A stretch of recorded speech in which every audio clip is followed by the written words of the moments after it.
Hey everybody, thank you for joining us for today's episode of Real Estate Disruptors. Today we have my friends Gary and Susan Harper with Sharper Solutions, and they flew in from Crown Point, Indiana to talk about how they went from consulting Fortune 500 companies to consulting the top investors in the country while building an empire along the way.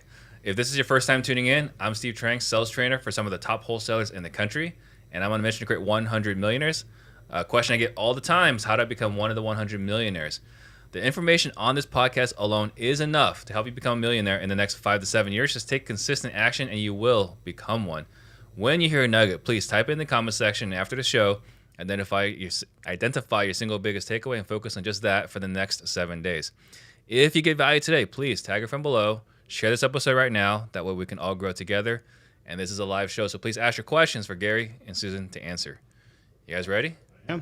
All right, so first question is, what got you into real estate? What got us into real estate? So the job of being in the world, right, like every day, and chasing after that elusive freedom, right, and wanting to get away from that job. My brother-in-law actually in 97 got me started in real estate, and he was reading, I don't know if people are going to know this name, but Carlton Sheets. So some people on the show. Yeah, so we had Carlton Sheets cassette tapes. That's what we had, right? That's when we first started in real estate. So that's where it kind of started for me, is just working with my brother-in-law. He actually I was a laborer for him for a long time. And then probably by 2004, I really wanted to take a deeper dive into it. And so that's what got me going, is just wanting to get out of that job, wanting to create some freedom for Susan and I. Mm-hmm. And honestly, Rich Dad, Poor Dad, Carlton Sheets, like the OGers of this in the 90s inspired me. So you started reading it in 97. Yeah. But you were still working the job until 2004? No, I worked a job till 2010, 2011, in that time frame. But I got into real estate really full time, or tried to be an active investor by 2004. Okay. I was passively working with my brother-in-law, on the side. Wayne? Yeah, Wayne, yeah. And he was rehabbing houses and getting rentals and, chasing that rich dad, poor dad mindset of getting a bunch of rentals. And so we did that, and I just helped him clean them out and get them ready and things like that to make some supplemental income. And by 2004, I'm like, why am I doing this? Mm-hmm. I need to start building my own, right? Right. And it didn't do it quite right in 2004, but learned a lot of life lessons along the journey, for sure. And then you guys were married all prior to this. Yeah, we got married So in you were 97, so involved, whether you liked it or not, you were. pretty much, yeah. So I was a school teacher for 17 years. Okay. And so my day ended at 3 o'clock every day. So I was the fun school teacher. I didn't have homework or, tests or anything like that. So I didn't have really an after school job. So became my job. We got into property management right away.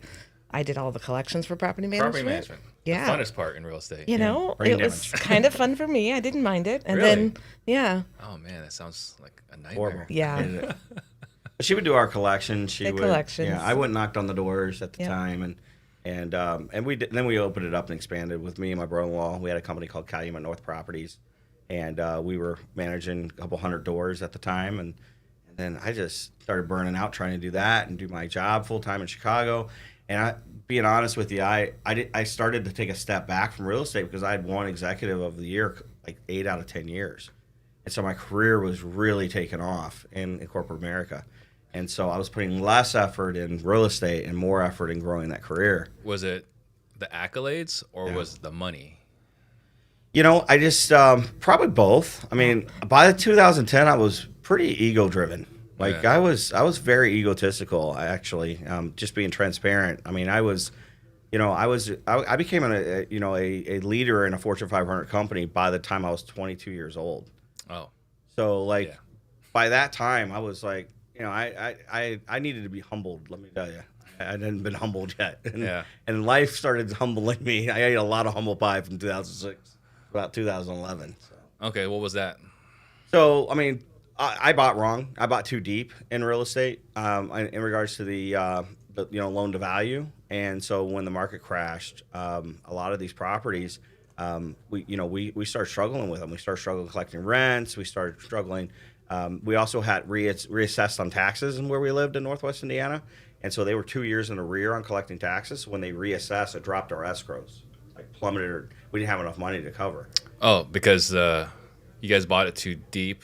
The escrow was lower? Well, no, because two things. We bought too deep, and then on top of that, the city or the county didn't accrue enough money for escrow because they were so far in the rear. So when they reassessed, they were like, we've been under accruing. So they went ahead and went back. Right. They And kind they're of like, like a clawback. so now we got to charge you more, right? And you got to escrow more to make up the shortage and for future.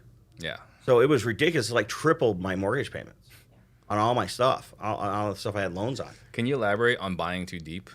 Yeah, so when the market dropped, and the property values dropped, I mean, they dropped so low in my area that we dropped in some cases 50% of ARV. Mm-hmm. And so I'm sitting at 65 to 85%. And the ones I was higher on, like I couldn't get out of the house. Yeah. I was stuck. And so we bought too deep, and now this property is my problem. Too many properties and you bought too deep. Yeah, well, I mean, any one of them would have been a problem, right? Because I bought them too deep, I couldn't get rid of them. And then when you compound that with how many we had, now we're in trouble. I guess I just want to clarify because I think like you bought them too high. We paid too much. Paid too much. Yeah. Okay. Yeah, I paid too much. Didn't buy them deep enough. Got it. That's Yeah. the So right I think it a little different. Like I'm getting too close to ARV, right? Yeah. When I'm paying too much. So that was my mindset. So yeah. So I was just I've gotten paid way too much for the properties, bought wrong basically, and when they dropped in value, I was stuck. Yeah, a lot of people got stuck in that situation. So that was 2007, 2008. So it was about that time too. I carried it. So we had a lot of money in savings. I wouldn't met with the bank. A lot of people were just like keeping the rents and not paying their banks or lenders. I wouldn't do that. I refused to do it. So lady's name was Monique. I met with her every week. I gave her every dime I had. And we even gave her all our savings up to that point because my name meant a lot to me. Right. And then I still had a job in corporate America. So it wasn't my only stream of income either. Right. Right. So I had that luxury of being able to fall back on my job. So you're doing all this and you're still working your other job, which you're doing really well at. Yeah. So you're working hard. You're paying a lot of money. You're making a lot of money. Yeah. And you're Spend a lot on and then you put it right back into in those mortgages. Yeah, and Trying to I was keep like, those. what am I doing? Like, this was supposed to be my freedom plan, and it's taking every extra dollar I have now Yeah. to keep it going. And then when the taxes reassessed and it put us even farther, the mortgages were higher. It was just it was like the perfect storm. It was insane what happened. So So when was that exactly? so we kept it going for about 3 years, so about 2010. 2010, yeah. And by that time, even the lady at the bank, she was just like, you need to file bankruptcy. So she's like, I'm like, well, I don't really want to do that, but let's figure out another way around this. So we figured out a way. She ended up being very kind to us, and we worked really hard with her to try to keep it going. But unfortunately, by 2010, I ended up filing bankruptcy. I ended up losing it all that year. And it wasn't just that year I lost financially. I lost health that year. I got Lyme's disease, almost passed away, and went back to like a 5-year-old mental state for 6 months. Do you think the stress you received or endured from between working crazy, because you weren't working 20, 30 hours a week, you were working crazy hours on the road. Yeah. Plus another job. Yeah. Do you think that contributed to the health situation? Yeah, I'm sure it did. I mean, I think obviously it lowers your immune system when you have that much stress, right, on your body. And so being an executive, I had over 50 mid-level management that reported to me. I had 2 of our largest accounts going out to RFP that year, request for pricing. So they were looking at competitors of coaching. And so, there was all that, the stress of corporate America, the stress of like, am I going to be able to get out of this hole? All that just kind of came together, and then it was kind of the perfect storm. I remember that year I turned to Susan. I said 2 things. I was a lot heavier, and I said I want to lose weight. My goals this year, New Year's resolutions, lose weight and increase my faith with God. That's the 2 things I wanted to do. And it was an opportunity to increase your faith. in both areas. I dropped to like 130 pounds with the for. disease, and my faith really got increased that year in a really big way. But humble pie is something I ate a lot of that year, and realized. Just talking to a guy yesterday, and I said, the more success I've had, the more I find myself on my knees. Yeah. Because I know how quickly it can be gone tomorrow. Oh, yeah. And that's the thing that's always kind of on the back of your mind, something kind of scary to think about. So let's talk about what kind of consulting you did, because I'm interested to hear how much your consulting in the past is in line with the consulting you do today. So what were you consulting on? Business process outsourcing. It's called BPO. Yeah. And I work for Canon Business Process Outsourcing is the division of them. Part of that. Canon, the printer company, or Yeah. I guess camera. Printers. They had a little bit of everything. They had multiple divisions, and one of them was Canon Business Process Outsourcing. Which had nothing to do with what they're known for. The cameras are. Not really. Okay, interesting. I had no idea. Yeah. Okay. So as a consultant, Yeah. you would travel to other corporations Fortune 500 companies.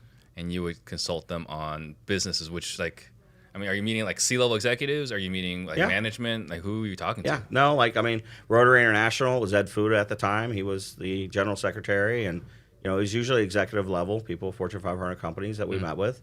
And we would go in. It would be particular to a certain niche or a certain part of the business. It wasn't as a whole operating system, like similar to what we do now. But we did Kaizen events and Six Sigma process mapping, leaning out their process, trying to streamline processes for the organization. Yeah. We focus directly on like their media and mail and distribution of materials and things like that, records management, all that kind of stuff. Gotcha. We did that. We did it for law firms. We did it for all kinds of niches. Okay. So you're having this success, you're traveling, and then you end up upside down in a lot of properties, and then you get Lyme disease. So for people that don't know what it is, you want to elaborate on what Lyme disease is? So Lyme disease is a spirochete. It's one of the It's what? spirochete. It's a parasite. Okay. And it invades the body through mainly ticks. I believe there's other ways that it invades the body, but ticks is what it's most known for. And it creates a disruption in the body, just like any parasite does. Gone unnoticed or uncontrolled, it can create long life effects on the body. And for me, it bit me in a really weird spot. It bit me right on my back of my neck, my C5, my C6 is, and it went straight into my spine. Like the injection of the spirochete and the disease went straight in. And so it got in my nervous system, got in my brain. Like I was in pretty bad shape within weeks instead of months. Was it because like your brain was swelling? Yeah. So I had it was like meningitis. My brain had an infection, and they couldn't figure out what it was. Right? They didn't even know I had it for a long time. Matter of fact, I was losing weight, and everybody's like, "You're in great shape," Like, I don't feel good. I was having about 26 panic attacks a day because of the nervous system infection that I got, and it was not really good with the job you had. Yeah. Couldn't drive anymore, which was really hard. I would leave every Monday and fly and come back on Thursdays, and had to stop doing that. Like, it was really affecting my job to the point one day I was meeting with 3 executives. I had to pick up the senior vice president of the company at the airport, and Susan had to drive. Yeah. He was like, "What is going on? Like, why is your wife in the car?" Right. He's like, "You need to take FMLA and figure this out." Right. So Yeah. I had to. I didn't have a choice. Right. And it just went downhill after that from a health perspective. But I was able to pull out. Thankful to God that He allowed us to regain our strength and mental capacity. So I just want to put this in perspective because a lot of people run into adversity, but I think it's all relative. Yeah. Right. So I mean, when you were at the bottom, what was your situation? What were the circumstances? Well, I make it as simple as this: we couldn't afford a 50-cent cup of coffee. Yeah. Right. Like that's where it got to. I remember driving her to Dunkin'. She gets massive headaches, and driving her there. And as we go up to the Dunkin', I'm like, "We're looking for change." Car. I mean, I was making $200,000 plus a year, and now I can't afford a cup of coffee. So if that puts it in perspective of where we fell to, Yeah. And it wasn't because I had investments in different things, 401ks, things like that. But my job didn't want to let me go. They actually held on to my job for over 6 months or more. Right? They wanted me back, and I'd been very successful for them, made them a lot of money. So that's why they wanted me back. But I couldn't tap into any of that because it was all locked up. So we were at a point that, we just had to figure it out. I mean, we were cleaning out houses on the side. She was doing 3 jobs, answering telemarketing calls at night at 2 o'clock in the morning. Like, we were doing everything we had to do to survive. And you go from highly successful. I was an executive by the time I was 22 years old to now 35 years old, and not being able to up and down an aisle in a store without her holding my hand. Yeah. It's a little humbling, right? For sure. So I mean, what was your experience in all this? Yeah, just watching him go through that was painful, but it's like we're not giving up. We don't believe in that word. So we'll figure it out. So Yeah. like you said, I did 3 jobs. So a school teacher. Still a school teacher. Then I would, we knew so many people in real estate. So I was like, hey, what work can we do? I've got 2 teenage kids. We can clean out properties. We can paint. I seriously believe I can do anything. So it's like, hey, well, let's do drywall today. I can do that. Let's go for it. Yeah. So yeah, we do some fix and flip properties. We do the labor part of it for people. We clean them. We paint for them. Our son did a lawn mowing business. Started that a couple years ago. So every summer, I was the driver for the lawn mowing business. And Awesome. like, hey, we're just all going to pitch in, and we did a cleaning job so the kids' schooling could get paid for because they were in a private Christian school. And the things that we held important is we got to keep and How got old to were the do. kids? Our daughter was in 8th grade and our son was in 6th. They were about they were watching 14 and 12. Okay, so then what turned things around?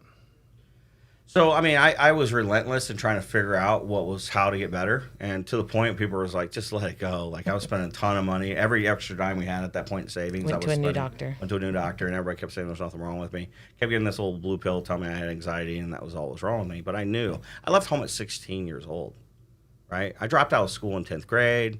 I got my GED, went to college. You know, like, I've never had it in me not to push hard. And when I knew that was broke, something was broke. And I was like, this isn't me. And so, like, I knew that, and I believed in myself enough to know that I had to figure it out, and I owed my family that. So we finally found a doctor that was willing to sit there and listen for 4 hours. He just listened, ran all these tests, did all this different stuff. And he's like, and we've talked about, I won a trip to Jamaica that year, and I cut my toe open on the coral reef, and he's like, maybe you got a parasite, this, and then they started going down that path of parasites. He's like, were you ever bit by anything? And I was like, well, I was bit by a tick in May. He's like, where? Back of my neck. He was like, have you ever been tested for Lyme disease? I don't even know what Lyme disease is. Yeah. He's like, I think we should get tested. It was weird because it came back like with a false positive, and then I did a Western blot test because the infection was out of my blood at that point. It had made its way into my organs, and with the parasite. So we did this Western blot, and that came back positive, and it was like, okay, now we have an answer. Yeah. And so, and at that point, it may have been, we thought it was too late. He actually told Susan I had about 6 months left. And he told her to start planning for me not to be here anymore. The infection was in my heart, my brain. It was a little everywhere. And so we actually found another doctor out of Washington, Seattle, which is where we're going tomorrow. And he took a call for me, which I'm surprised still today he did. And he was able to give me some treatments and tell me some different antibiotics that we needed to try and different professionals we needed to go see. Yeah. And it took about 2 weeks from that call that I woke up and finally had, like, the aura was gone. This feeling of euphoria around my head, like I couldn't see peripherally anymore, was back. And it was like I still get goosebumps thinking about it. Like I woke up and I knew I was back. Yeah. I knew I was healing. And it took me a good year from that point on to heal. And I remember, you know, my job was open and I called them. I'm like, I think I'm coming back, you know. And they're like, wow, oh, cool, let's do this. And then my brother-in-law, Wayne, I called him, who was a mentor to me most of my life. And he goes, hey, my mom and dad, like, loved me, supported me through this whole time. And they paid our bills. They did certain things for us that people, you know, parents do. I mean, you don't expect it, but they do it when they have to. But Wayne, he's like, hey, Gary, do you think God took you out of that, just put you right back in it? And I'm like, man, don't say that. Like, that's horrible. Like, I need money right now. Like, he's like, why don't you come and join me, man? I mean, it's time you go full time with me in real estate. Yeah. And what a blessing it was. I think he did about 40-some deals that year before me, and then I was able to join the team, and we built it over 30, along with, you know, it wasn't just me, but our team was able to grow. And now I look around the country and see the people came off that team, like Dave Richter was in that team, and Josh Culler was on our team, and like it's crazy because they're out doing so many great things now. But we built it to do 300 deals a year out of Northwest Indiana. So did you, along this time, I know that your Canada was holding out hope for you to come back. Yeah. So they were there for you the whole time. Yeah, they were. So they never cut you. No. Okay. So they had the position. He was actually getting a executive raise and a growth plan to move to Houston, and you told them like, hey, this isn't gonna work. Yeah, I got cussed out pretty good on that call. Not a great call. Like, what do you mean you're not coming back? I'm like, I'm going to do this. And they're like, because your health wasn't 100%. Yeah. So putting that more stress on it, we didn't really think that'd be a great idea either. Yeah. So just for perspective for everyone else, like, what was the pay that you were walking away from to go chase your dreams in real estate? So at the time, I mean, base was close to 120, and then in corporate America, you have a potential with more to that to gross out at 150 to 200, depending on what a year I look like and how many clients I had and things like that. 120 to 150 to 200 goes pretty far in Indiana. Oh yeah. Oh yeah. So very far. So when we cost of living there is really cheap. We set 3 marks for ourselves when we started real estate. One was our freedom mark, one was our healthy mark, one was our abundant mark. And so freedom for us has always been $5,312 a month. That's what we needed in cash flow to be free. And that means, to pay our bills. And honestly, we haven't changed much of that. Like, we still live in the same house. Most people would be surprised I still live in like a 2,000 square foot bi-level. I mean, it's nice to put a lot of money in fixing it up, but I don't want to change that freedom mark for myself. Because as soon as I change it, like, and if I lost it all, or something happened, some of these things we don't control. Like, you don't control getting bit by a tick. Yeah. And it's not a fear thing, it's just a respect thing. It's reality. Yeah. And so I don't need it, don't live abundantly. I don't have a lot of fancy stuff. And I enjoy what we have, enjoy my time. I think at some point you stop valuing money, you start valuing time. Mm-hmm. I can tell you this, Steve. One of the things when I teach customers, I talk about purpose. And I know your purpose, and I love your purpose. We were talking about it out there today. And I love it because it's about investing in other people. Mm-hmm. So purpose is a big driver for me, right? And so when we know our purpose and we drive after our purpose, here's the thing. When I came to the end of my life or perceived in my life, the doctor says you have 6 months left. When somebody says that to you, you have to give an account of what you've done with your time, mm-hmm. right? I always say that you better be a good steward of the time God's given you, because at some point you're going to answer to it, right? And when you get an opportunity to answer to it and actually come out of it again, like mm-hmm. I have, you value time. Yeah, you value it in a really big way. Because there's not too many people get looked at 35, and I know there's a lot of people, maybe people on here that are facing types of situation that may be taking their life. But when you get that question, you don't know, and you can't honestly answer, you were a good steward of the time you were given, mm-hmm. you start really valuing what you do with it from that point on. Yeah. So there's no amount of cussing on their end that was going to bring you back. No, not at that point. It took him away from everything. It took him away from us. It took him away from being able to help people. He was just a corporate rat stuck in a wheel. Yeah. So freedom, 5,312. Yeah, that was it. What's the next number? What's the 12 was my healthy mark. Healthy. Yeah, that'd be nice dinners. That would be like vacations, getting away, doing some stuff together as a family throughout the year, things like that. And then also, still giving, but just not abundantly, mm-hmm. right? Like we're still going to be givers. We're going to be givers at $5,000 a year, $5,000 a month. We're going to be givers at 12 as well. But 22,000 was the abundant mark for us, and that was us being able to abundantly give back, right? What does abundantly give back mean? So I have a goal of giving $2.6 million in 1 year to the Lord's work. That's mm-hmm. my goal. I mean, this year we're trying to build a church in the Philippines. We just talked last night on the way here. There's a lady that's going to work in an orphanage, and she reached out to us, and she's like right around $5,000, and she's like, well, let's do it. Like, let's help her. So is it like anything over 22,000 is just going to charity? So no, I mean anything up to 22,000, we're still going to charity. It's just now it's going to be 100% abundant at that point. And what I mean by abundance is it's at least 50% of what we bring in, right? Is what's going to go in to the Lord's work or other things that we determined. But yeah, the goal of 2.6 million in 1 year is what we want to achieve by 2026. Yeah. Hopefully, we achieve it well before 2026. So you partnered up, or you worked with Wayne. Yeah. What were you doing for Wayne?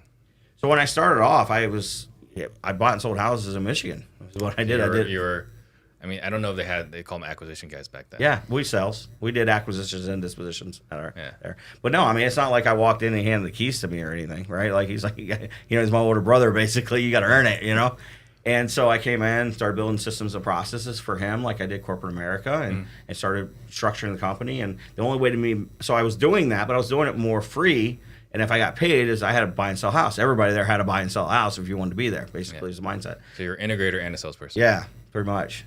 And but you only got paid for the sales. Right. That's good. That's what it was. If you want to work for me, let me know. Yeah. But, and then I had to figure it out because he's like, hey, this area down here where we are, I already got people here. If you're going to buy and sell and make extra money, you got to do it up in Michigan, which is like 2 hours from my house. Yeah. I'm like, well, I can't drive yet. I was still recovering. So I had to figure out, this is back before nobody was talking about virtual wholesaling. Mm-hmm. And I had to figure it out in 2011, 2012. I had to figure out how to, so I virtually wholesaled over 150 houses in Michigan. Yeah.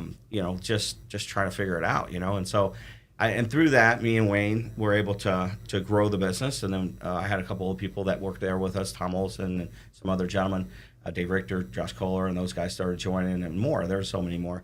But got to a point where Wayne and I partnered in another company called Good Success together, and we were part owners of that together. And the whole idea behind that was helping other companies as well, because I had this passion of helping people, and not like just the basis for Sharper. It's similar. I mean, it was more around teaching real estate. It's really more of a mastermind too. Yeah, than actually teaching people how to run a business. Got it. And then at this point, you were still teaching, or did you? Me? Yeah, I didn't stop teaching until like 2016. So.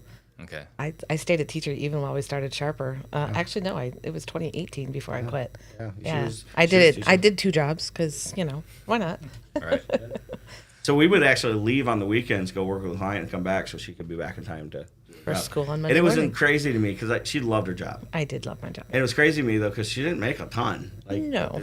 It was under $30,000 a year. But it's not about the money. It wasn't about the money. It wasn't the money. Yeah. It was the school our kids went to. It was, mom went to school with the kids every single day. So Yeah. it was nice. So you initially partnered up or worked with Wayne. It was not a partnership. You worked for him. I worked for Wayne. Yeah, and then moved into a partnership with him throughout the time there. Okay, so what was his business like when you started with him? What was his business like when you left? I think he was doing about 43, I think 47 deals that first year before I started, and then when I left, we were doing 300 a year. Okay, so you helped scale that business. Oh yeah. And then you left. Yeah, 2016. And then I transitioned over, me and him transitioned over to Good Success for about a year. And then 2017, I started to move into Sharper. Why leave that business? Because it was a good business. It was profitable. Yeah. Why part ways? I never loved real estate. I still can't tell you I love real estate. It's just not my thing.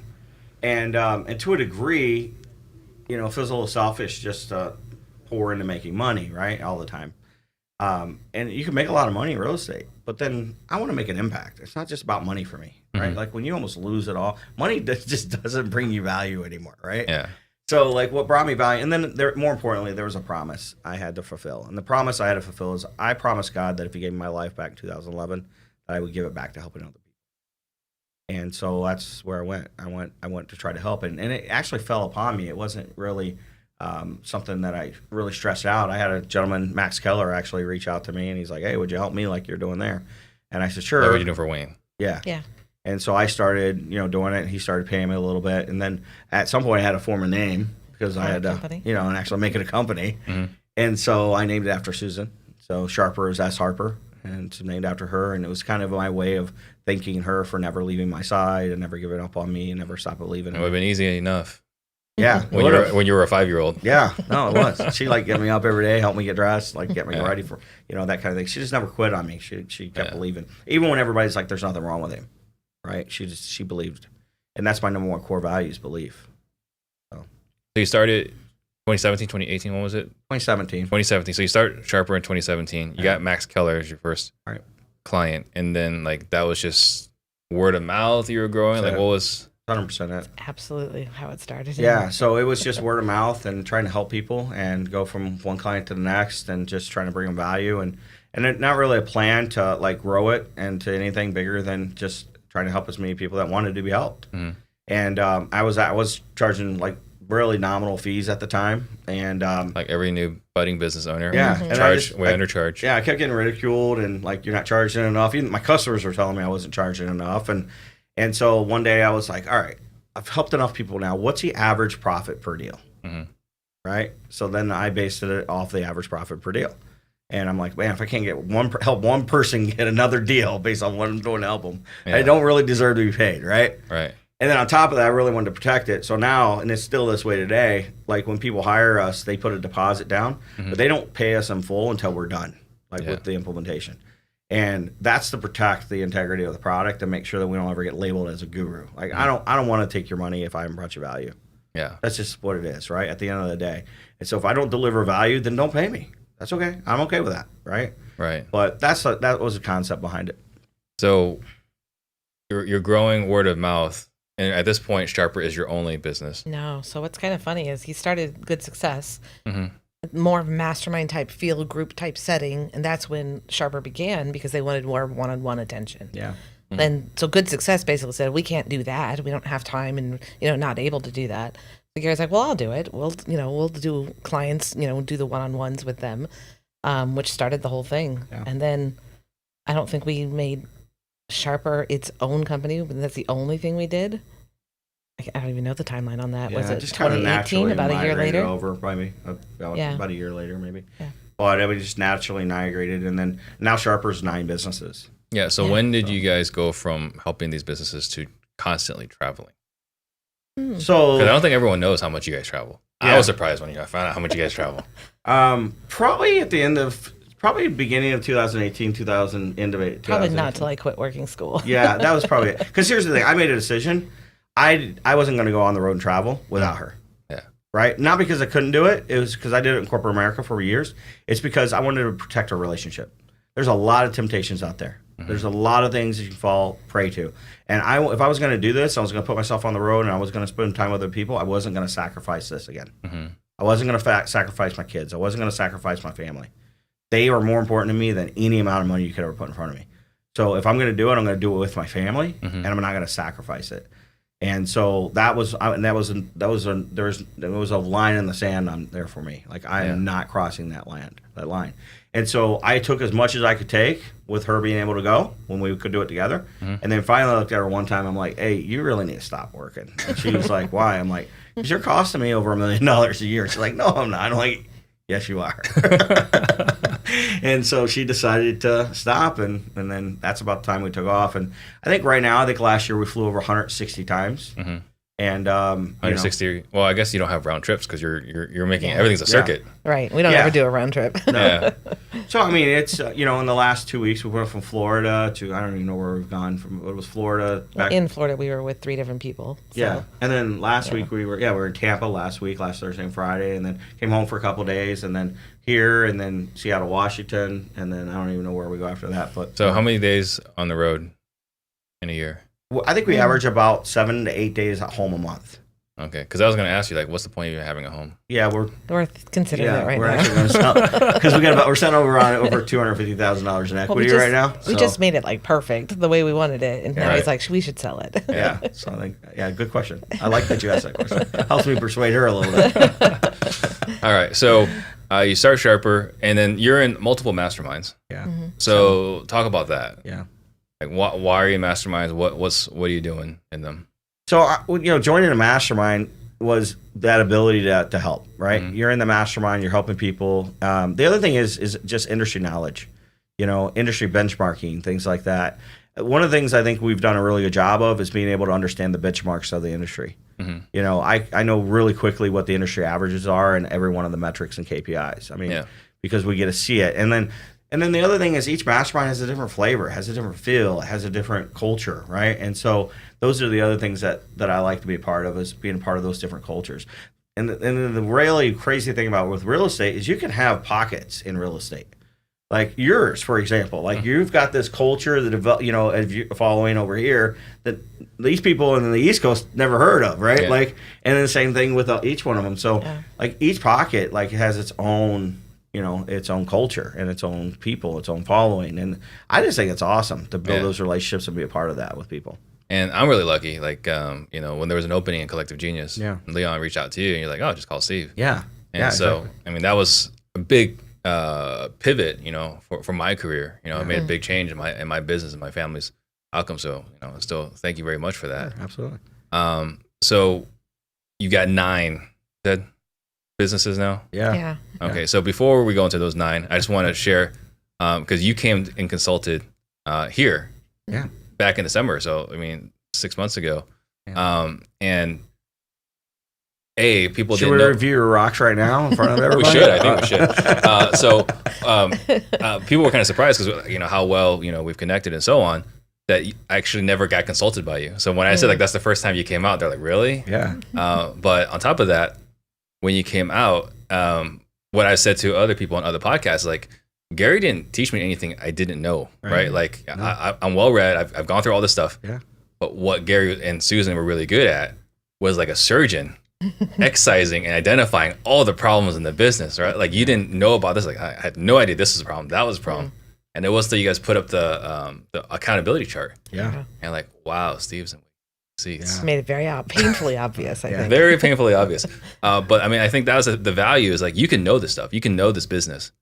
But you still need a professional third-party consultant to come out and just kind of like poke where it hurts. Yeah. Like find out, like a doctor, like, okay, this is hurting. Okay, this part's fine, but that part that's robbing. Yeah. But the other thing that was a big takeaway for me, which I don't think anyone else in the office enjoyed, was that Steve's allowed to start as many businesses as he wants, so long as he has the right integrator in place. Yeah, as long as you're not a resource to the business. Right. And so I'm asking that, or I'm bringing that up because you've got 9 businesses. So talk about starting at one and maybe kind of break down like the ones you started and what they do and like how this makes sense in this ecosphere. So it's an ecosystem, right? So we have a curriculum we've been using the last couple of years, and when we're actually trademarking and putting out right now with Eddie Wilson. Eddie Wilson's a partner of mine. Brandon, Austin McCurdy, these partners with Stephanie Betters we talked about, and she was on your show just not too long ago, right?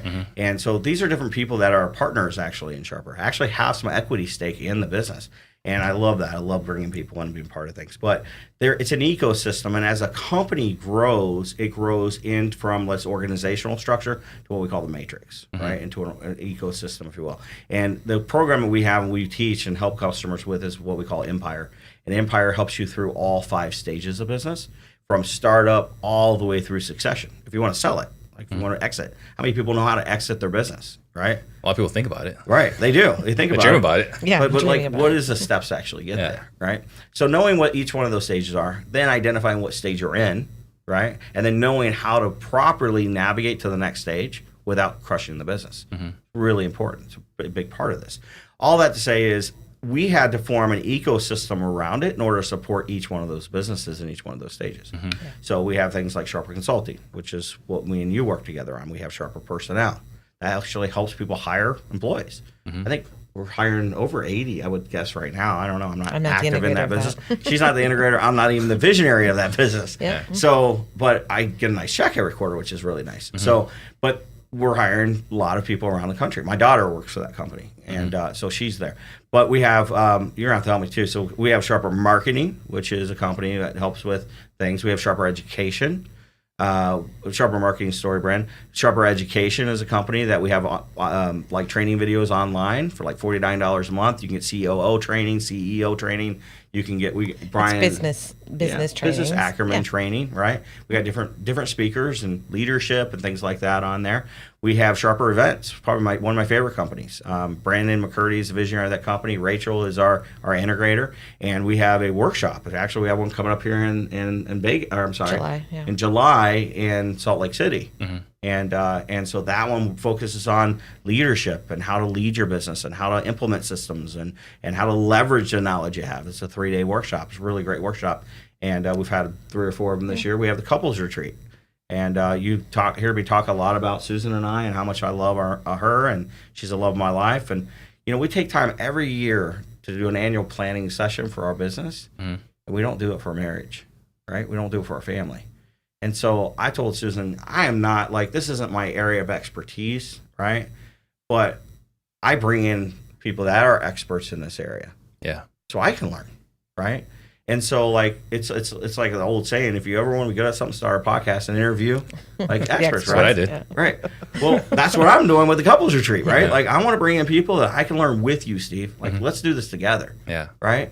And now I get an opportunity to stand up and speak and things like that. But we speak more on how to have a system within your family, but the actual coaching of how to keep it healthy.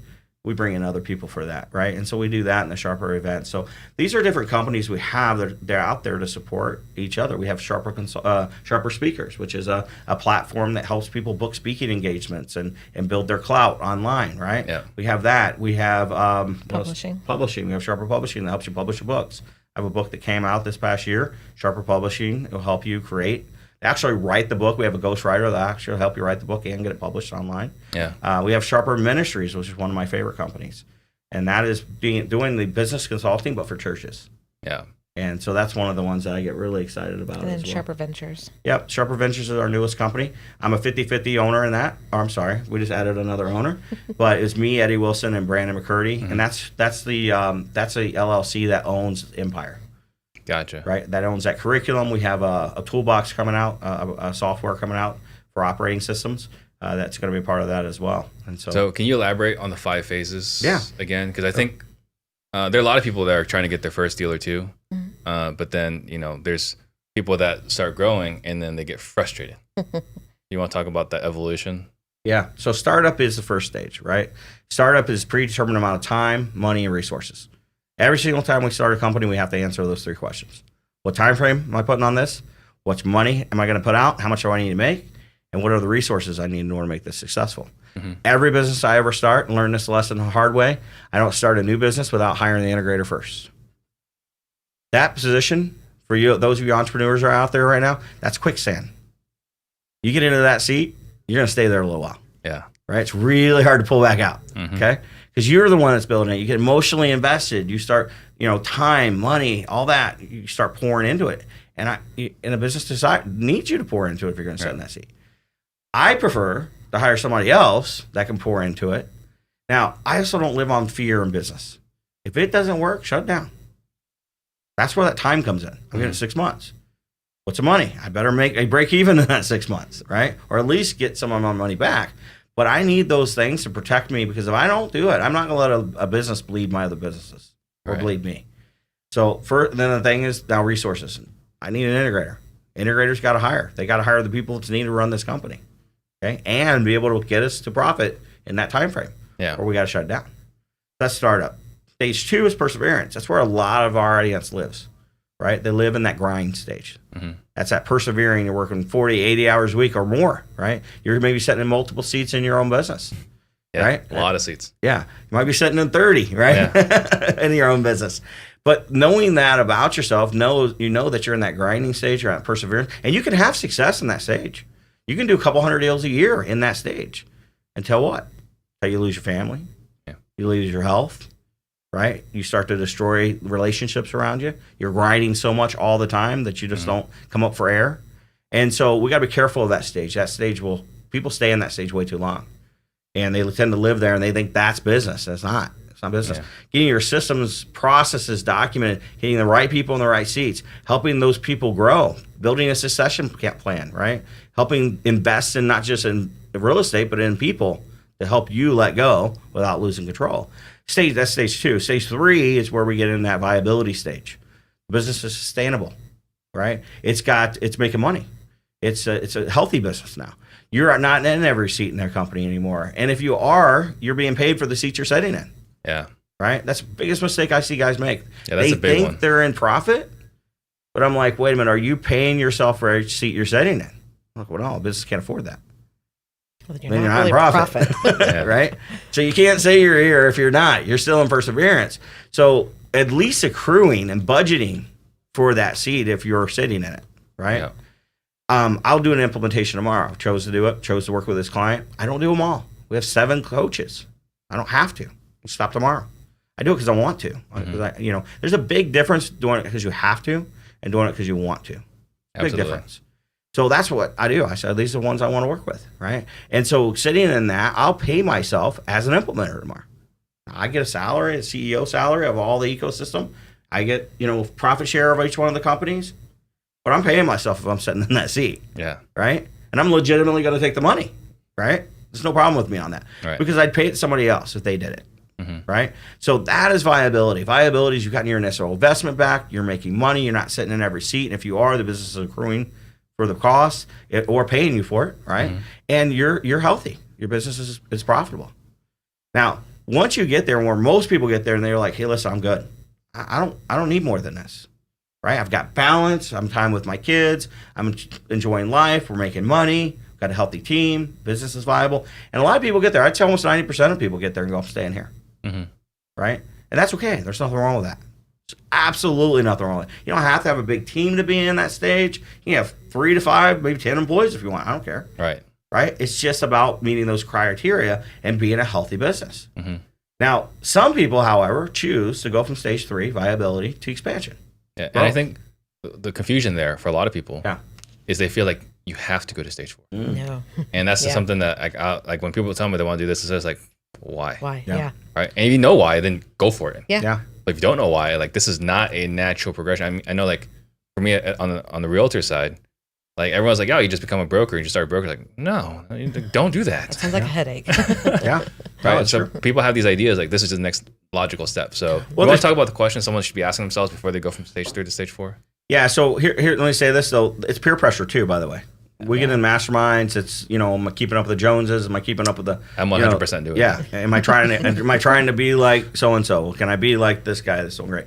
I was actually asked this question. I was in board of advisors, which is a great mastermind. It's a bit more of a business mastermind. And this person in the crowd's like, "Why would I ever go to stage 4 from stage 3 if I'm making good money there?" And I said, the only reason you go from stage 3 to stage 4 is purpose. Right. That's it. That's the question you should ask. What's my purpose? Does my business support, and not every business should be 10x, by the way. Just shouldn't. It's not healthy enough to do it. Or it's not built properly, or it's just not the type of business that should go 10x. Yeah, not the right industry. Right. Yeah. The product's not available, right? Or something that's locking it down from going 10x. Now, if you have product availability and you have the ability to scale the systems, the process, support scale, and you make that jump, you better make the jump with purpose in mind. You make the jump without purpose in mind because you're taking profits to reinvest R&D, research and development, to scale. And so you're going to make less money originally in stage 4 than you would in stage 3. Yeah. And we see people in masterminds all the time and get them like, I tried scaling and I'm making less money now than I was, when I had 5 employees. I'm just going to go back to 5 employees. Well, it's because you didn't scale for purpose. The other reason why we find that people go backwards is because they go from stage 2 straight to stage 4. They don't ever stress test the business. They don't ever, like, they paid themselves. They're not paying themselves for all these seats are setting in. So they think we could 10x this. And then they never really stress tested to make sure it was a viable business, right? Yeah. And so they get into stage 4. They're not making as much money as they thought. It's not moving as fast, whatever, and then they go backwards. But stage 4 is all about purpose. You want a 10x for purpose, right? Now, when you make it through it, and listen, there's no guarantee that you're going to 10x. And there's no guarantee that because you had a viable business, it's going to scale. Yeah. Right? I think I saw the other day on SBA, like 4% of the businesses make it 10 years. That's a shocking statistic. Yeah. Right? That's crazy if you think about it. Well, if that's what happens, right? Not everybody's going 10x. So just know that you take that risk when you make that jump, right? And so then the next stage 5, is succession, right? What is succession? Succession is whatever you want it to be, whether it's retirement, maybe it's when your head hits your pillow for the final time, right? It could be selling your company off. It could be appointing a new, Brian Snyder and Brett Snodgrass. Brett moved into the owner's box. He brought up a visionary. He lives in owners. That's his succession plan. It's whatever you want it to be. It's like that next stage for you and your business. And so that's what we're looking for, is like how to build to that, right? How to position to sell. How many people are thinking about selling their business, right? How many people are positioning their business to be sold if they wanted to? So we can't sell a wholesale business. Yeah, you can, right? There's things about it you can sell. Yeah. What makes a business sellable? Product, right? What else makes a business sellable? Process, right? You can sell your process. I mean, Rafael Vargas actually sold all his processes after we came in and worked with him, right? Yeah. It's one of the things he did. He made me sign an NDA, so after I helped him build his process, he could go out and sell a process, right? And he made a lot of money that way. Yeah. So there's people that do it, right? Certainly did. Yeah. All right, so let's see, we got here a lot of love.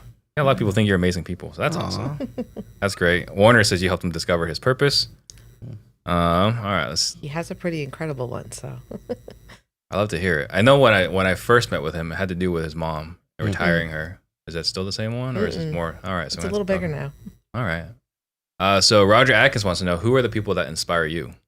Who are the people that inspire me? Well, I've got that's a long list. I think there's the people right around you, right? And that's your friends, you, right? I talk about you a lot, and I think, Jason Medley, Mike Hambright, there are people out there, Wayne Schaefer, my brother-in-law, that inspire me. I don't think there's any more people, though, that inspire me more than my dad, my mom, and my wife, and my father-in-law, and immediate family members. It's not a success thing or money thing that inspires me. It's the quality of people that they are. It's the heart for others that they have that inspire me. We connected pretty quickly. Yeah. What we connected on was helping people. Right. Right. It wasn't about money. I don't even think we talked about money. Right. It was like, how do we help each other? How do we help others? Her mom was somebody that inspired me in an amazing way. I met her mom prior to ever meeting my wife, and I was a janitor, made $600 a month. I didn't have a lot of clothes. She brought me clothes. She believed in me. And then I met her daughter. I'm like, wow, this is that lady's daughter. Like I love this. I mean, I'm gonna marry her. Right? Like, it was pretty clear. But my father-in-law, just being consistent, driving a truck 35 years, consistency. My dad, 21 years in the military, fought in Vietnam. He had a lot of time he just gave to Vietnam and his life and things. And it was, for me, it was amazing to me because my dad like cared about the people. He was treated almost as a ministry to help people. And and even now, it's just, those are the people that inspire me is my relatives, or a lot of them, So you dropped out of high school. Yeah, I did. And a lot of people that listen to this, or some of my followers, they're trying to figure out like, should I go to college and not go to college? And like, there's like questions about like, parental support. So you dropped out of high school. Like, how did that affect things at home? Didn't really affect much at home. I mean, I was a pretty bad kid. So, like most people don't realize I didn't, I got kicked out of a couple of different schools and lied to my parents and just did a couple things I shouldn't have done as a high schooler. And so, like, leaving home at 16, I used to my dad always say, it's like, one day I woke up and you were gone, right? Oh, so you made the decision to just leave. Yeah. So I actually moved up to Northwest Indiana with Wayne, and, I needed to get away from friends, right? I had a lot of real bad influences. And honestly, I was known as a troublemaker, so it was like they expected me to keep up this hype, right? So I needed to, like, reinvent myself somewhere else. So going to Northwest Indiana from Virginia is what I did, and honestly, it took me down the right path. I was smoking, drinking, like I didn't live pure in any way, shape, or form, and so moving up to Northwest Indiana kind of gave me a fresh start. So maybe a maverick in not a great environment. Yeah, yeah, some things can happen. Yeah, for sure. What about you? Who inspires you? Oh yeah, it's definitely relative. So just have a very close family knit, So I always say it's my mom, my dad, and my grandpa, and I can pinpoint the attributes that they helped shape and mold who I am. So my dad and mom, they're just people who don't quit. They literally taught me the belief that I can do anything I want to. And I have a grandpa who is the most jovial, happiest person I've ever met. He was a childlike, saint, I guess is the better word. So his positive perspective is something that I totally attribute to what I learned from him. So, yeah. When you guys were out here, we were also talking about the predictive index and how we're both individualists. Yeah. And how we can get in trouble in masterminds. Yes. Because we'll speak exactly what's on our mind. And tell the truth. But ask the question where we're genuinely curious, but it comes across as, how are you this stupid? Yeah. Yeah, I get that a lot, especially. So I do enjoy process mapping. I like helping people clearly lay out what it is they do, and the steps that they take. But they'll get to a point in the process, and I'm like, wait a minute, why? Why would you do that? Why would you do that? I know, and he goes, what she really means is, I'm like, no, I really mean, why would you do that? It makes no sense to me. What was the thought process? How did you come to this conclusion? Right. Yeah. I took a picture the other day when she asked this question. This guy does one of these. So I took a picture of him, like, this is a perfect why moment. Like, when Susan goes, why would you do that? And he goes, I don't know. Yeah. But the look that comes across my face is kind of like, why are you stupid? And I don't mean to be that way. Well, and that's the thing. Like, I had a couple people like pull me aside. Like, you need to like lighten up on these people in the mastermind. Smile when you do it. And I was like, I'm genuinely curious, like, how they came to that conclusion. Yeah. But the way you asked the question, it's all body language. Yeah. So Benjamin wants to know if you can have coffee with someone dead or alive, who would it be, and why? I'll start with you. That's a tough question. Yeah, that is a tough question. Yeah, I have too many. Yeah, I have a couple relatives in heaven, and I lost my brother when he was 28. So to sit any amount of time with him would be amazing, and stay with my mom. Yeah, that's a really tough question for her. Jeff passed away on a motorcycle at 28 years old, and her mom, we lost her to a drunk driver last year. So. Yeah. For those 4 days before Christmas, so those are really, really hard questions, and honestly, I think they'd be very similar answers for me. Just amazing people, amazing people. There's a lot of names out there, but it's the people that just get up every day and show up for me that I want to talk to. Yeah, those are the people that I want to invest my time with, and her mom and dad are definitely those people. And Jeff was a great man as well. Well, I think that kind of leads to the next question. You're saying the people that, wake up every day and do what they do. Yeah. Roger wants to know what drives you every day.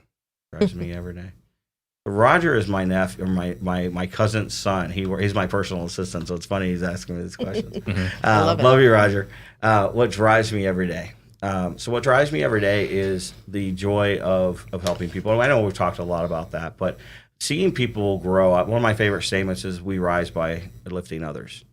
Right, and so I want to win. There's no doubt. I'm probably one of the most competitive people you'll ever meet. And I drive hard. Susan said to me just today, not everybody can work as hard as you, right? Like, and they're like, you want to work that hard? Yeah, I actually do. Like, when I hire people, I go, I want a half a day's worth of work out of you. That's it, just a half a day. And they're like, really? I thought it was full time. I'm like, yeah, 12 hours. You do whatever you want with the other 12. You pick whatever 12 hours you want. Yeah, like you can do whatever. But I want a half a day. Yeah. So like just that constant chase of winning, as long as doesn't come at the expense of other people, right? If I can win with others, that really does inspire me.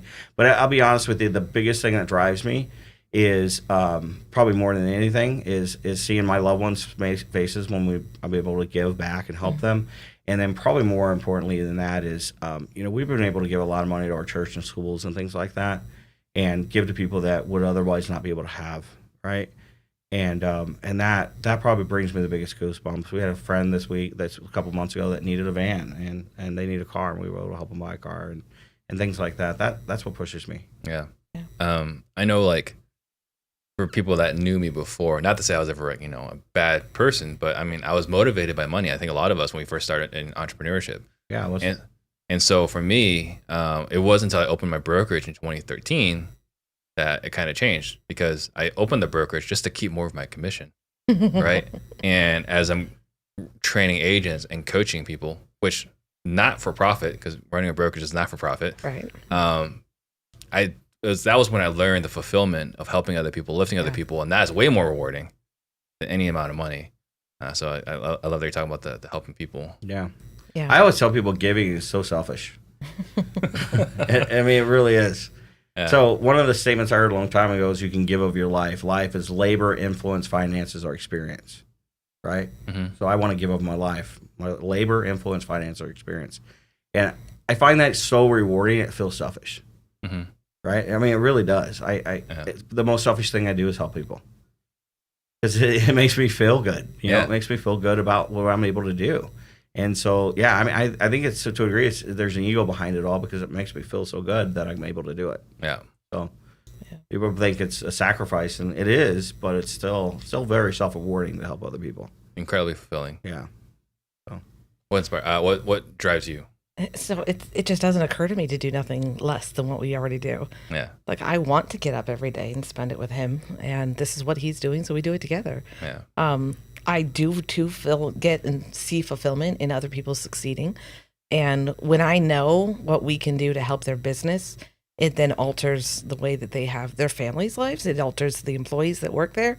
It alters more than just making that other person some more money. Yeah, it's a huge impact, and it trickles down. Yeah, being able to see that and see it fulfilled, it's pretty awesome. So let's see what else.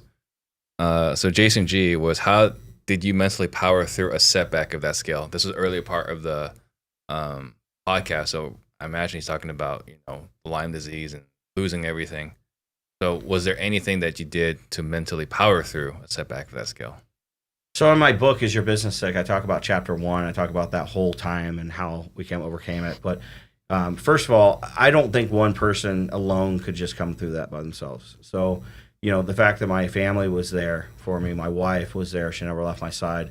I don't think I could have personally just pulled through it by myself. Mm-hmm. So from a mental perspective, when you have people around you that love you, believe in you, and they're helping you pull out of it, and they're literally reaching down in the sand to pull you out, then it can, it gives you hope. I saw a thing the other day where the scientists took a mouse and dropped it in a glass of water, and did you hear this? Mm-hmm. So it's like, how long did he stay afloat before he gave up? Well, he stayed afloat. I think it was like 15 minutes or something, mm-hmm. similar or something like that.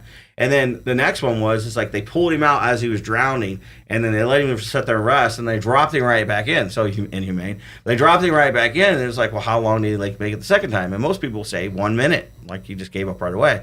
And I think the answer was like 60 hours. Like it was like 4 days. It's ridiculous. Like how long he didn't give up. Yeah. It's hope. Yeah. Right. It's the potential. And when you get people around you that are giving you hope, hope is something very important to me. So a couple things is I prayed every day for hope. I didn't pray God. I didn't say, God, get me out of the storm. I said, God, get me through the storm. Yeah. Right. It was a different mindset. I stopped praying for healing and start praying for like what I could do with it. Right. I heard Mom looked at me one time and said, Gary, maybe this is just a new normal. Right. And so you come through accepting that. But then, like, how can I take and capitalize on it? How can I make myself better through this? Right. And so I didn't want to come out of the storm. I wanted to get through it so I could learn the lessons of what it was teaching me. Yeah. And so when you switch that mindset, because now you got hope, you have potential, I can do something with this. Hope is a dangerous thing when we lose it. Yeah. Right. And so sometimes we got to quit asking to come out of a situation and asking for hope through the situation.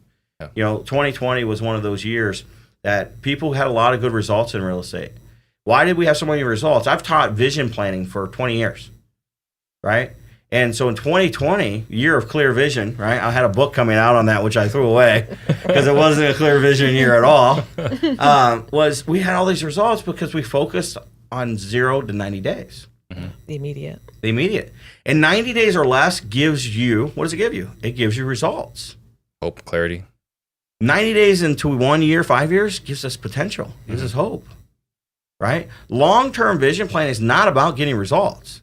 It's about hope. Yeah. What it could be like. At the end of the year last year, I was like, man, why in the world do we even teach this anymore? Like, I was rocked a little at my core. I'm like, why should I teach long-term vision planning anymore? People had their best year, 0 to 90 days focus. And then I see people, even now or before a 13-week year, things like that, going, I'm just focusing 0 to 90 days. And they burn out and they get frustrated and they give up, but they had the results. Why? 0 to 90 days, short-term vision gives us results. It gives us grind. Yeah. But 90 days and beyond gives us hope. Yeah. And here's the thing I tell people, leaders, visionaries, get inspired by the potential. They've already saw the results. It's already been there. Even if they haven't achieved it, they already saw it. Right. Employees get inspired by the result, or by the 0 to 90 days, which is the results. Yeah, and I think one thing that one of the big lessons I took from Darren Hardy was, as a leader, our responsibility within an organization is to be a hope dealer. Yeah. Right. I'm playing on words, but you're out there dealing hope. Yeah. If you inspire, then people will work. If you're not inspiring, yep, and there's nothing Yeah. for them to work for. Right. Then it's just money. And so, Chandler and Gino want to know, when is the right time? When do you know it is the right time to start another business?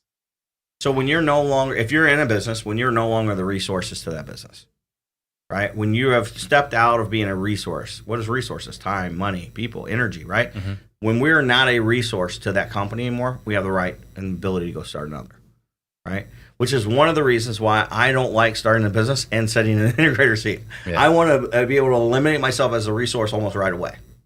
Yeah. Right? That gives me the freedom to go start more and do more things. But as soon as I get called in and get stepped down from integrator below, then I forfeit my right to be in charge of any other company. It's interesting. Someone's asking me about, my partnership with Max. Yeah. And when I hired him initially as a caller, right, just following up with leads. And my vision for him was to eventually just run the investment arm of my business. And then he left, quit, right? And it's like, okay, well then, clearly he was not that guy. But as we talked, we stayed in touch, and 2 years later, I was like, okay, I think I can bring him back in and he can run this organization. So I can start a whole business where I'll fund it, but someone else is running it. Because I didn't want to step in and run that. I have too many other things going on. So I knew wholesaling was profitable. I knew I wanted to grow and scale that business, but I was not going to be the one that was going to grow and scale that business. I think that was a disaster waiting to happen. Well, the other thing I think that people have to give themselves the permission for is to not be the visionary, right? Like, you don't have to be the visionary of a company. I don't know why so many people, Steve, aspire to be in the visionary seat. It makes no sense to me. I think it's because the people that we attract in this industry, or any business really, are drivers. I think drivers tend to be visionaries. Well, true. And and by the way, I think there's a difference between an innovator and a visionary. Mm-hmm. There are innovators in this business and there are visionaries in this business. Yeah. Where an innovator creates it. A visionary can see where it's going to go, but needs somebody to create it sometimes. Yeah.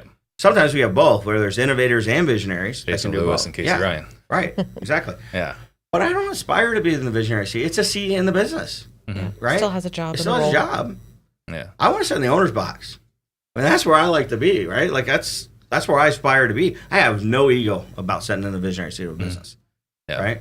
And so I'm the CEO of the whole ecosystem, but each one of my businesses have their own visionary.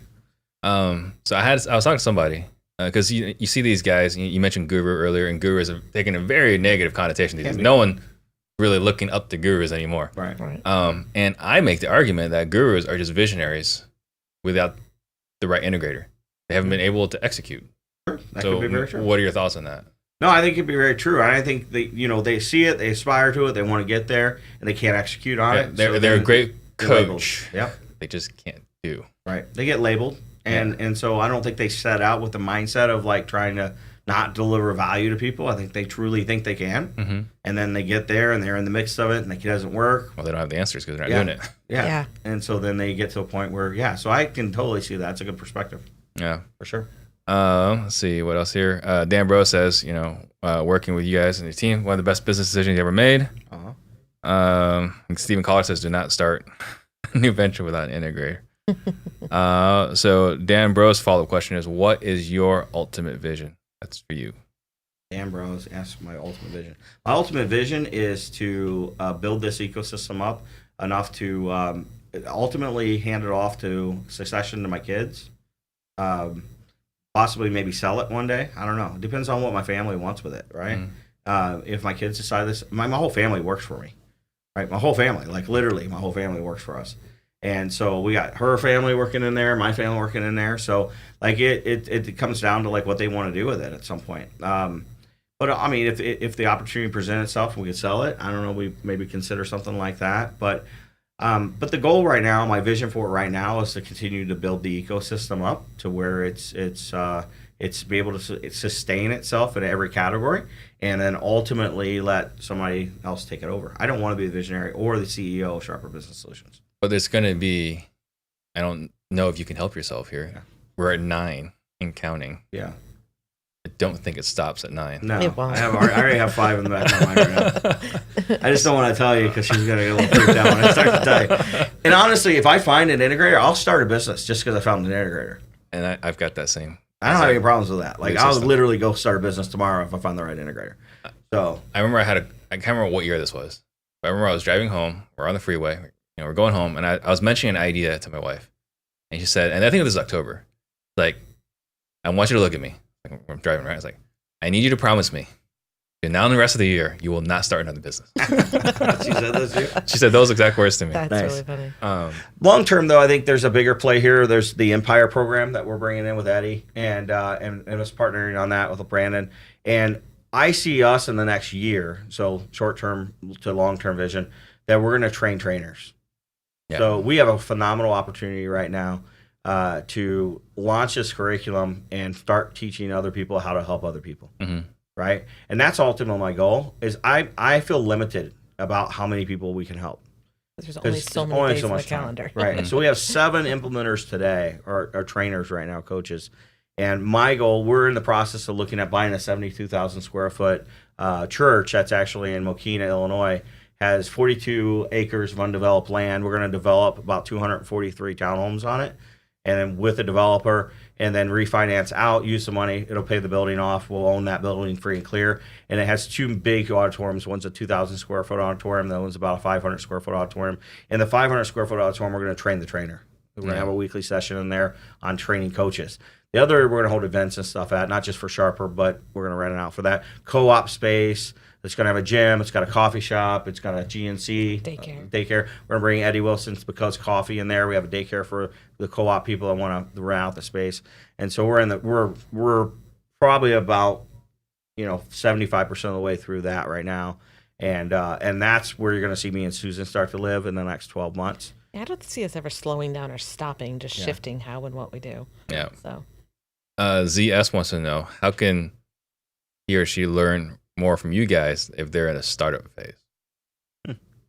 Well, I mean, startup phase is a very short-lived phase. It's usually 6 months or less. And so learning from us would be a very typical type session. I would say that the best people that are in startup should, one of the best resources for that would be come to our workshop. Our workshop is every quarter, and it's next one, like I said, is in Salt Lake. The fee is about $1,500 to be in the room.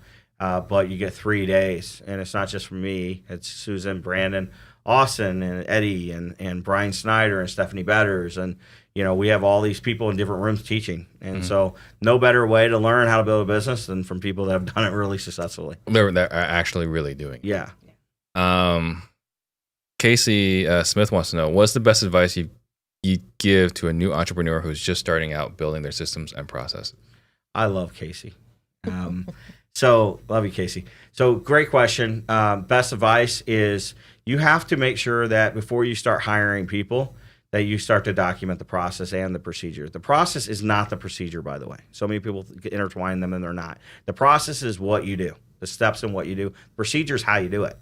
And so often we bring in people, and even the right people, and we put them in the wrong seat, or we bring the right people and put them in the right seat and don't give them a process to follow, and they fail. I don't know how many times I've gotten a call, Steve, and somebody's like, I hired the right people, I thought, core values. I put them in the right seat, I thought, PI, and they didn't work out at all. I go, well, what process did you put them into? Let's look at the process. I go, I haven't documented the process yet. Okay, well, how did you expect them to be consistent and succeed if they didn't have a process for them to follow? At least, very minimum, the process and the procedure of how to do it. But I just thought they'd figure it out. Okay, well, the problem isn't the people. The problem is you as a leader, right? I don't know how many times I looked at somebody and said, you don't have bad people. You just have bad leaders. And you're one of the leaders. So, remember, everything rises and falls on leadership. The other thing, too, is I would say this. Before you start hiring people, investing in people, building out your process, building your business, you better check yourself. Steve, I can get people pay us $15,000 coming with them one-on-one for business, and I tell them that they're the problem, crickets. I can't even get them to pay $100 to come to learn how to be a better leader. Yeah. Right? Nobody wants to hear how to work on themselves, or the answer is them working on themselves. But we have a lot of businesses I've seen out there that would have a lot more success if the leader learned that they need to be a better leader. Yeah. And it's tough because I've seen this over and over again, that if you're not a great leader, you can have great people, right? And those people will just leave you. Yeah, or you diminish them and their greatness of what they can become. Yeah. So there's no point in having good people if you're a lousy leader. Yeah. One of the best books right now one of my favorite books right now is called Multipliers. And that book talks about diminishing others and not being a good leader and not empowering people and multiplying yourself through others. And ultimately what it says is don't be a genius, be a genius maker. Yeah. And so we don't learn that art. And a lot of entrepreneurs don't go through school and don't go to corporate America and get the training that I had the luxury of getting. So they don't learn how to be a good leader. And sometimes we get entrepreneurs that learn how to be a good leader and not a good manager. And they're two different things. Managers love process, leaders love people. Yeah. Right? And so we need management and leadership together in order to grow a business. So hopefully I answered Casey's question. It's a great question, by the way. Yeah. And I focus on leadership. Man, managing people, that will always suck. AB is, who was your original mentor or someone you learned from for real estate investing? So Wayne. That was it. Wayne was my guy. I mean, he taught me everything I know and still till today. I mean, I was calling him the other day, learning some stuff from him. But cryptocurrency is what he's into now. So that's I'm actually starting to pick that up from him as well. It's interesting. So we're going to Hawaii next month, and this company, they have a certain fee, but if you pay in Bitcoin, it's half off. What? Huh? So I was like, okay, let's do that, because I dabble a little bit. So like, if I can save a few $100, let's do that. It's been a tough week for people investing in crypto, though. Yeah, I don't know. Gotta be in for a long play, I'm sure. I actually bought when it went down, so I was like, because there's so many times where, man, I wish I bought it. And now like it crashed again. I was like, okay, now I'll just buy it. Yeah. Wish I'll make it go back up. So good. Yeah. Well, now we gotta wait for the other part. Warner wants to know, what's your biggest struggle right now? Biggest struggle right now, wanting to do more. Being literally not having enough people around me that I want to run farther and faster. And I just need more leaders. I need more people that want to run as hard as me. I don't think there's a limit to where we could go. I think there's a limit to desire of people that want to go there. Yeah. Right? Like, that's the biggest thing I see right now is there's not enough people that want to desire it enough to get there. Yeah. And I don't know. I mean, it's not a bragging moment or anything, but Susan will tell you, I don't think there's too many people that want to work as hard as I do to get there. Right? Well, that's one of your core values, right? Yeah. Hard work. Everybody's like, really? You want to work hard, not smart? Like, I got to be honest with you. I like working hard. Like, I don't have a problem with it. There was someone I looked up to a lot when I was a kid. I was like 6, 7, 8 years old, and there's a guy that my parents, looked up to, and we went out to get dim sum, and I remember I said to him, as a kid, I was like, oh, I don't want to work hard. I just want to work smart. And he sat down and he's like, and he looked, like he got down like on his knee and he looked at me and he's like, no, like you want to work hard and work smart. Yeah. And he actually built up the largest hard money lender in town. Oh, wow. Right. So, I mean, he did some big things along the way. So that was someone that I got to look up to when I was a kid. See, I have a mindset of working hard and then leaning and getting more productive, be able to work more harder again. Yeah. But see, I don't want to do it at the expense of my wife, my family, everything. So I bring them all in, right? Like my son right now, he left. He's 20 years old. He left and went to Indianapolis yesterday and worked with a client. And then today he's in North Carolina. Tonight he flies in Philadelphia tomorrow. And then he's in St. Louis on Friday. He's 20. Yeah. He wants to work as hard as I do, right? My daughter is right out in the lobby. She's a hard worker. My son-in-law is a hard worker. My wife matches and rivals me in hard work. But we like it. I mean, Susan's core value is definitely hard work. Yeah. So that and the other reason is I don't want to lose her because if I ever get lazy, I think she'd get rid of me. So probably be the other reason. What is your biggest struggle right now? Besides Gary? Slowing down. No, I'm kidding. Keeping up with him. Yeah, that's probably a biggest struggle for me. Because Monday was a holiday, and he's like, so? I'm like, so I need the day off. Yeah. I did get the day off. But biggest struggle. Yeah, I think for Gary it is some patience. Mm-hmm. We know things are coming, things are happening. I am definitely more patient than Gary, so it's like, hey, I'm going to put things in place so that when we are able to, the gun goes off and we can charge the race, we're ready to go, and we're not going to trip and fall on the stones in the middle of the path. Mm-hmm. So it's just maybe a little patience on letting us figure things out and put things down perfectly for him, and because So it'll our run struggle better. is me moving I her can see- quicker I can see and that. her slowing me down. That's our struggle. That's our struggle. Absolutely. And it makes total sense. And I think a lot of great partnerships are actually built that way. Yeah. So let's see. Gino Paloma wants to know, what do you think about a specialist being a TC? So I guess a specialist in the predictive index profile. Totally loaded question. Specialist A could be low or high, right? Mm-hmm. So the higher it is, the better. They're going to help you overcome problems, and it really all depends on your process, what you're doing in TC. I mean, TC, I think Gino's really good at processes. Is he? Okay. Yeah, I'm really surprised some of his processes. So again, she's done almost 10,000 real estate processes, so she can probably speak to this more. But a TC process can change from company to company depending on a couple things. So we talk about the SIPOC of a business: supply, input, process, output, customer. Right? Supply is a house. The input of that is how we bring it in, lead, acquisitions. Process is what we're doing with it once we get it. The output is dispositions, customers, your buyer, consumer. And so looking at that process in full and what you're doing with it, whether it's fix and flip, buy and hold, turnkey, wholesale, hotel, like whatever it is, your TC process, because it's the middle of it, changes. Mm-hmm. And so depending on how it changes, the profile changes. Yeah. So rule of thumb, if I'm going to answer that question, here's what I'm looking for. I'm looking for a somewhat higher A, someone that can oversee problems and overcome them without needing a lot of guidance. I typically don't want a really high B in that situation. B is somewhat indifferent for me, but somewhere around middle or maybe left of center line. I do like the C lower. I like somebody that's going to push hard. They're gonna push to get it closed, right? Have a sense of urgency there. And then I want the D to hook back. I want to do it right. I want it to come across the line, come back across. So a specialist, that's more of a strategist profile. So that sounds like a strategist. Yeah, it's more of a strategist. But that's more or less what I'm looking for. Also, a scholar would be a profile I'm looking for. If I'm painted in a corner, and try to figure out everybody's process, what would be best for everybody, that would be it. Now, depending on how it changes, it change, right? Yep. Casey Deal's a maverick. Right? Is she? She's great at TC. So again, but she's leading a big, growing TC company, right? A visionary. Let's see. What else is there? Did you say Casey Smith? Casey Deli Smith, yeah. Yeah. So we already talked about that. Biggest challenge. So, obviously you led a lot of big investors, right? You've done the 2-day, 3-day sessions. What is someone who is doing business right now? They're doing 2, 3, 4 deals a month. If someone wanted to learn, but without going through 2 or 3 day intensive, what is 1 or 2 things you want to share with them? So thank you for asking that. To prepare.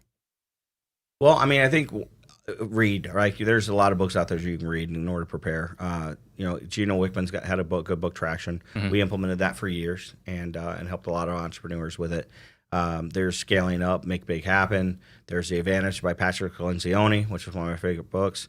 My book, Is Your Business Sick, is a book that talks to some degree about having a healthy business, not just a smart business. Mm-hmm. But if I was an entrepreneur out there today and I was looking at what could I do? I don't have the initial money to bring you in, things like that. Then you got to look at the different categories. And number one is document your vision, right? Bible says there's no vision, the people perish, right? And so does a business. A business will not make it without vision.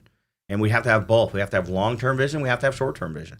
Long-term vision to give hope, to give us purpose, to drive us, get us going every day. That short-term vision is about driving results. Okay. Next thing is I would tell you, know your numbers. I had a call this morning with a guy. I said, do you know your numbers? And he was trying to give me his numbers. And I said, listen, I don't know you yet. You're going to hate me because I'm going to be really, and I'm, guys, listen, I am brutally honest. Yes, you are. And so I looked at him. I said, well, do you know your numbers? And well, I think it's this and this. I said, let me ask you a question. You like sports? And he says, yeah. I said, what's your favorite sport? He said, football. Or he said, baseball. And then I said, who's your favorite player? He told me the player's name. And I said, how much is he batting? Like, what's his batting average? And he told me. I said, do you know his slugging percentage? And he was like, well, I think it's this. And then he started getting a little unclear with some of the numbers after that, right? So I said, do you think he knows his numbers? He's like, yeah, I'm sure he does. Do you think he knows his on-base percentage? Yeah. Do you think he knows his fielding percentage? Yeah. Do you think he knows his slugging percentage? Yeah. I said, do you think people become great not know their numbers? Mm-hmm. Like, listen, you guys are never going to get dialed in without knowing your metrics. And there are 2 metrics that I want to know. Everybody talks about that scorecard and that weekly metrics. And honestly, man, people try to track way too much. Mm-hmm. A scorecard is lag results. It's called a key performance indicator. Okay, let's take away all these fancy terms that everybody puts in their books. It's a key performance indicator. There's not very many of them, by the way. There is how many leads did you get? How many qualified leads did you get? How many contracts did you get? How many disposition contracts did you get? And how many closings? That's about it. Those are lag. Mm-hmm. The key process indicators, and we measure the key performance indicators on a weekly basis. The key process indicators are the daily numbers. They tell us whether or not the process is working. How many offers did you make? How many appointments did you go on? I don't want to know that weekly. I want to know that daily. Yeah. Right? So if I'm telling somebody who's getting going and starting this business up, know your numbers and know them daily. It's not a weekly thing. It's a daily thing.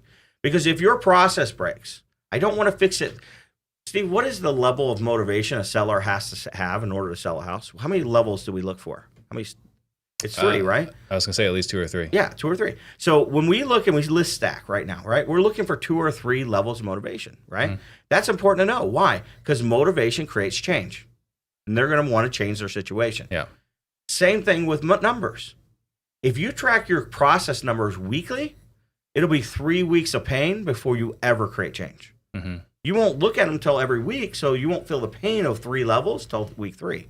But if you look at your process measurements every day, it's Wednesday, and we're going to create change. Yeah. Because every day you brought to my attention, we haven't had enough appointments. Mm-hmm. We haven't made enough offers. But if I don't look at that but every week, I'm not going to feel the pain of it till week 3. Yeah. And processes we have to change all the time to stay up. I always tell people that somebody misses their number first time, day 1, it's an anomaly. Could be. Day 2 could be an exception. Day 3 now is a trend. Mm-hmm. So you either have to change the behavior or change the metric. Yeah. Right? So maybe put the wrong metric down. But either way, we're changing this process or behavior, or we're changing the metric by day 3. Yeah. So I want them tracking their numbers daily, process indicators, how much money they spend on marketing, what were the marketing channels, how many leads came in, that kind of stuff. At the end of the week, though, I want to know how many leads we got, how many qualified leads we got, how many contracts we got, how many sell contracts we had, how many closings we had. But in between that, every day I want to know what my process indicators are, okay? And the only way you're going to get process indicators is the process map. How many times have you seen somebody, even in the Real Estate Disruptors group, where someone says, hey, can you give me your KPIs? What do you track? Mm-hmm. And it drives me insane because here's the problem. Nobody's processes are the same. And if you're tracking somebody else's process indicators, they're not going to tell you if yours is broke. Right. So documenting your process, anytime we have one of those little diamond shapes, that's a key process indicator. Because that means the process is going one way or the other. So every time we're making a decision in a process, we have to track that daily. Right? And then assign somebody one of those numbers every single day and ask them about it. Every day, I want to know how many offers you make. I want to know how many closings we have with issues. I want to know how many people we showed a house to. Like, I want to know those numbers every single day. Yeah. Because as an integrator of a company, if I'm sitting in that seat, then I'm going to come talk to you if we don't hit our numbers. Right? Because if you know real estate as well as anybody, if you hit your daily numbers, you're going to hit your weekly numbers. Everything else takes care of itself. Yeah. So that's number 2. Number 3 is you got to communicate. Build a communication tool. When we go from 1 employee to 4 employees, we grow in 500% complexity. 500% communication complexity. Have a system like Asana or something that helps you have a category of communication. Centralized. Right. I think we got a vision. We got to have process. We got to have communication. And we got to have the right people. Right? One of the exercises we did here was that core values exercise. Mm-hmm. Making sure we know who we are first so that we align with the right people.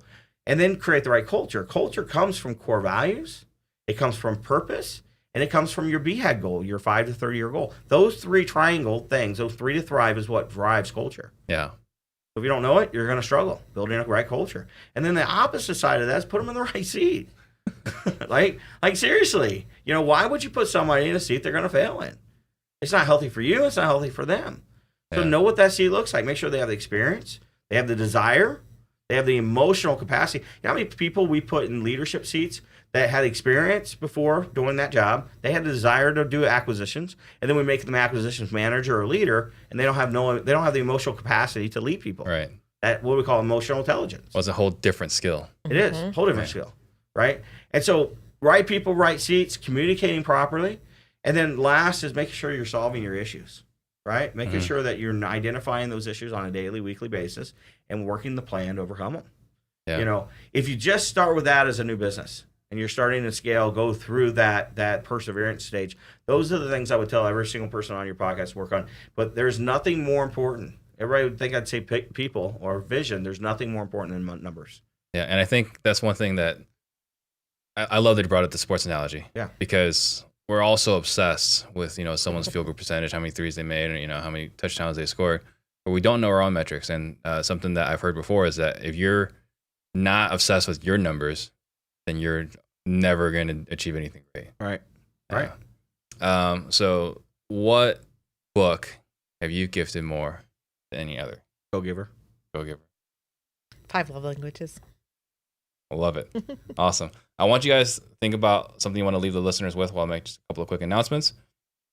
Guys, we're 9 days away from our next all-day sales training.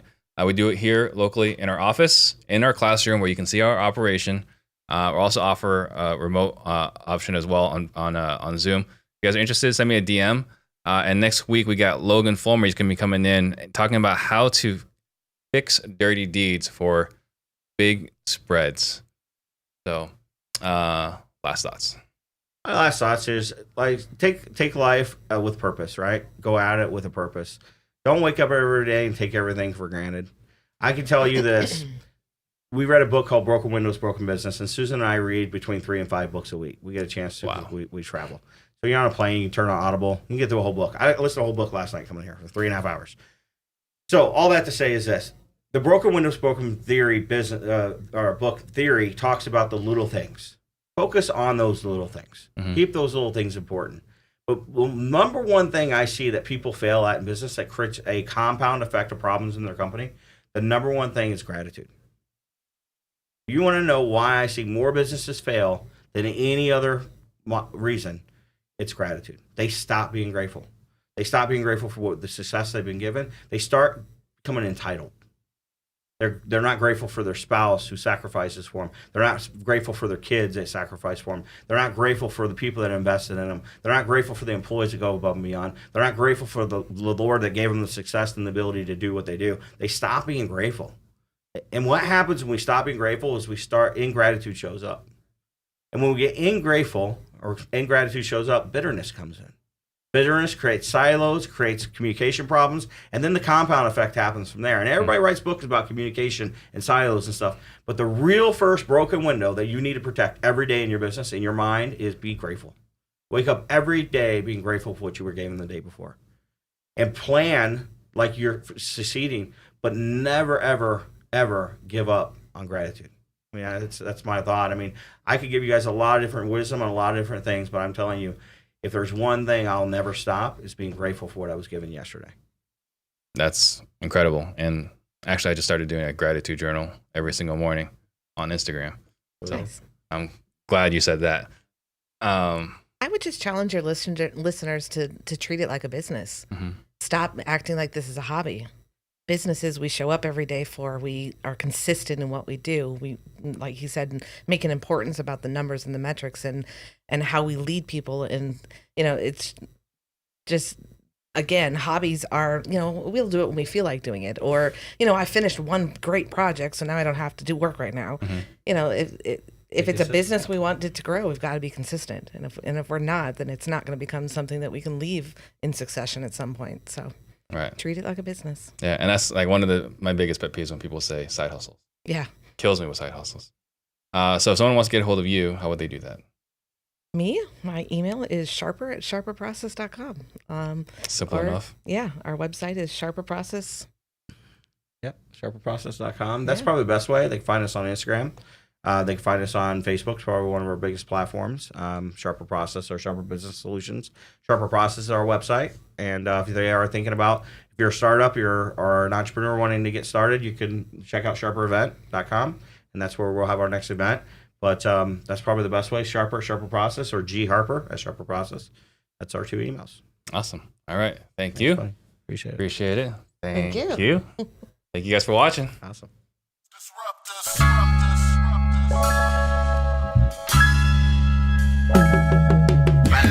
Yeah, see, we real estate disruptors.